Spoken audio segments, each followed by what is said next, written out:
కాలం కలిసి రావడము, అదృష్టం బాగుండడము, యోగం బాగుండడము, గ్రహాలు అనుగ్రహించడము, జాతకాలు బాగుండడము, పూజలు పునస్కారాలు లాంటివి చేస్తేనేమో అదృష్టం కలిసి వస్తుంది. అప్పుడు మనం అనుకున్నవన్నీ జరుగుతాయి. అసలు ఈ ప్రాసెస్లో మానవ ప్రయత్నం అంటూ లేకపోయినా కూడా దేవుడు అంటూ కరుణిస్తే యాగం అంటే యోగం అంటూ ఉంటే జాతకం బాగుంటే దక్కాల.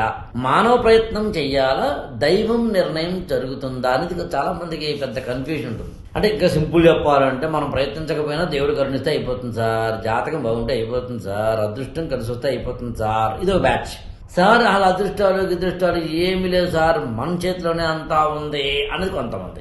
ఈ రెండింటినీ చాలా సింపుల్గా ఎలా అర్థం చేసుకోవాలో చెప్తా. దేవుడు పనులు వేస్తూ ఉంటాడు, కానీ మనం చెయ్యి పడితేనే కదా మనకు వచ్చేది. చెయ్యి పెట్టకపోతే మన చేతిలో పడవు కదా కదా. ఇప్పుడు మానవ ప్రయత్నము ఉంది, దైవ సంకల్పము ఉంది. అలా కాదు, వర్షం పడే సమయానికి పంటని మనం అంటే బీడు భూమిని దున్ని పంట కోసం రెడీగా పెట్టుకోలేదనుకుందాం.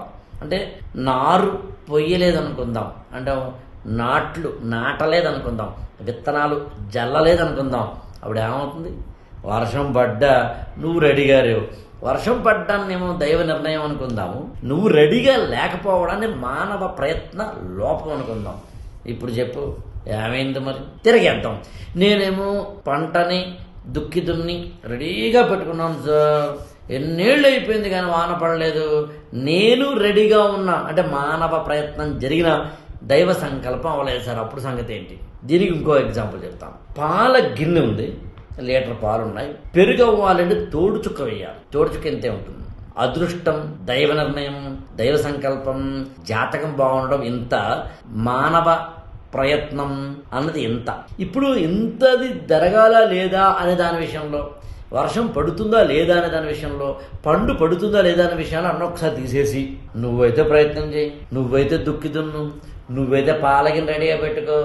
నీ ప్రయత్న లోపం లేకుండా కనుక నువ్వు ఉంటే దేవుడు ఎప్పుడు ఇస్తాడో, జాతకం ఎప్పుడు బాగుంటుందో అప్పుడు ఇస్తాడు.